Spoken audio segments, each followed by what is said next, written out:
বাংলা সংবাদ।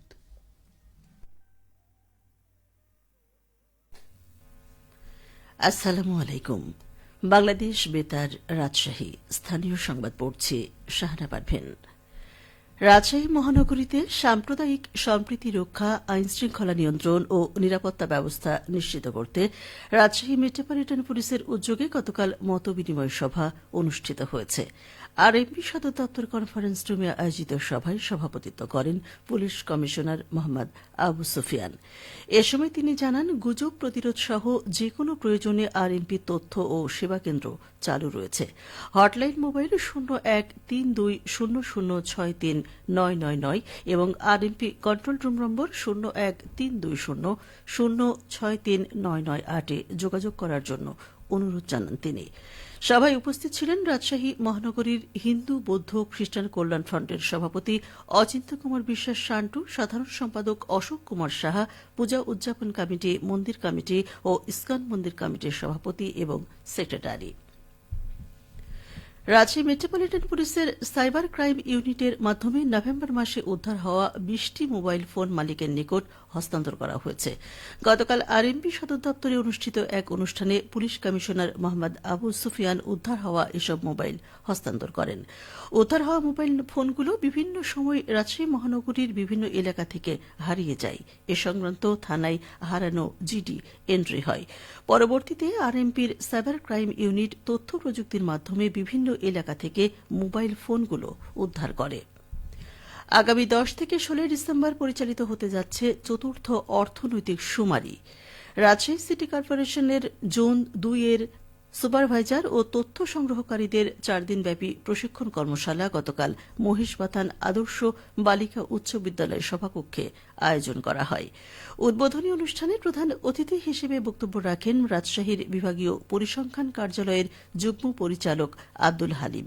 এদিকে সুষ্ঠু ও নির্ভুলভাবে অর্থনৈতিক শুমারি সম্পন্ন করার লক্ষ্যে তথ্য সংগ্রহকারীদের প্রশিক্ষণ নাটোরে শুরু হয়েছে।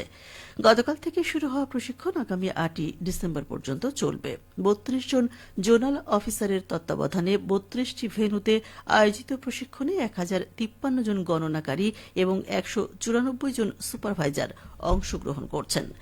পরিসংখ্যান বিভাগের নাটোর জেলা কার্যালয়ের উপপরিচালক শামসুল হক এ সময় উপস্থিত ছিলেন।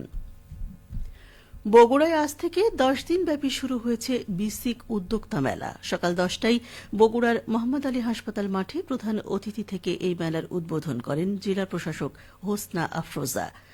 জেলা প্রশাসনের সার্বিক সহযোগিতায় ও বিসিক জেলা কার্যালয়ের আয়োজনে মেলার উদ্বোধনী অনুষ্ঠানে বিশেষ অতিথি ছিলেন জেলা পুলিশ সুপার জেদান আল মুসা, বগুড়া পৌরসভার সাবেক মেয়র রেজাউল করিম বাদশাহ, বিসিকের পরিচালক মীর শাহে Alam, Bogura chamber of commerce and ইন্ডাস্ট্রির ভারপ্রাপ্ত সভাপতি শাহরুল ইসলাম, জাতীয় ক্ষুদ্র ও কুটির শিল্প সমিতির সহসভাপতি একরামুল কবির আহমেদ। বিসিক জেলা কার্যালয়ের উপমহাব্যবস্থাপক একেএম মাহফুজুর রহমান অনুষ্ঠানে সভাপতিত্ব করেন। 10 দিনের এই মেলায় মোট 70টি স্টল স্থান পেয়েছে। বগুড়ায় বিভিন্ন উদ্যোক্তারা এই মেলায় তাদের উৎপাদিত পণ্য প্রদর্শন ও বিক্রির জন্য নিয়ে আসেন। সিরাজগঞ্জে বাজার পরিস্থিতি ও নিরাপদ খাদ্য বিষয়ক আলোচনা সভা অনুষ্ঠিত হয়েছে। গতকাল কনজিউমার্স অ্যাসোসিয়েশন অব বাংলাদেশ ক্যাবের উদ্যোগে জেলা প্রশাসক কার্যালয়ের শহীদ শামসুদ্দিন সম্মেলন কক্ষে অনুষ্ঠিত সভায় প্রধান অতিথি ছিলেন জেলা প্রশাসক মোহাম্মদ নজরুল ইসলাম। ক্যাবের সিরাজগঞ্জ জেলা শাখার সভাপতি মাহফুজুল মোমেন শামীমের সভাপতিত্বে এ সময় police super Mohammad Faruk Hossain, civil surgeon ডাক্তার মোহাম্মদ রিয়াজুল ইসলাম, জেলা খাদ্য নিয়ন্ত্রক Harunur Rashid, chamber of commerce and ইন্ডাস্ট্রির সভাপতি সাইদুর রহমান বাচ্চু বিশেষ অতিথি হিসেবে উপস্থিত ছিলেন। নওগাঁর মহাদেবপুরে পুলিশ নারী কল্যাণ সমিতি পুনাকের উদ্যোগে শীতার্ত মানুষের মাঝে শীত বস্ত্র বিতরণ করা হয়েছে। গতকাল মহাদেবপুর থানা চত্বরে আয়োজিত অনুষ্ঠানে প্রধান অতিথি ছিলেন নওগাঁর পুলিশ সুপার মোহাম্মদ কুতুব উদ্দিনের সহধর্মিণী ও পুনাক নওগাঁ জেলা শাখার সভাপতি সানিয়া আক্তার মন্নি। আয়োজকরা বলেন, উত্তরাঞ্চলে ক্রমেই শীতের তীব্রতা বাড়ছে। এতে অসচ্ছল শ্রমজীবী ও ছিন্নমূল মানুষ অসহায় হয়ে পড়ছে। তাই নওগাঁ জেলার প্রতিটি উপজেলায় পুনাকের উদ্যোগে শীতবস্ত্র বিতরণ করার উদ্যোগ নেওয়া হয়েছে। সেই ধারাবাহিকতায় মহাদেবপুরে স্থানীয় শতাধিক মানুষকে কম্বল প্রদান করা হয়। তীব্র শীতের হাত থেকে অসহায় মানুষকে রক্ষা করতে গরম কাপড় বিতরণে বিত্তবানদের এগিয়ে আসার আহ্বান জানান অনুষ্ঠানের আয়োজকরা। অনুষ্ঠানে নওগাঁর পুলিশ সুপার কুতুবুদ্দিন ও জেলা পুলিশের অন্যান্য কর্মকর্তা উপস্থিত ছিলেন।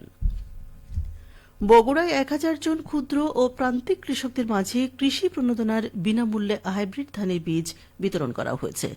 গতকাল কাহালু উপজেলা পরিষদ অডিটোরিয়াম হলরুমে বীজ বিতরণ অনুষ্ঠানে প্রধান অতিথি ছিলেন উপজেলা নির্বাহী অফিসার মোসাম্মদ মেরিনা আফরোজ। এ সময় প্রতিটি কৃষক কৃষানীকে 2 কেজি করে হাইব্রিড ধানের বীজ দেওয়া হয়। সবশেষে আবহাওয়া। আজ দুপুর 12টায় রাজশাহীতে তাপমাত্রা ছিল 26.4 ডিগ্রি সেলসিয়াস। এ সময় বাতাসে আপেক্ষিক আর্দ্রতার পরিমাণ ছিল 30%। রাজশাহী পার্শ্ববর্তী এলাকায় আজ সূর্যাস্ত সন্ধ্যে 5:16। সংবাদ শেষ হল। আমাদের পরবর্তী সংবাদ দুপুর 2:05।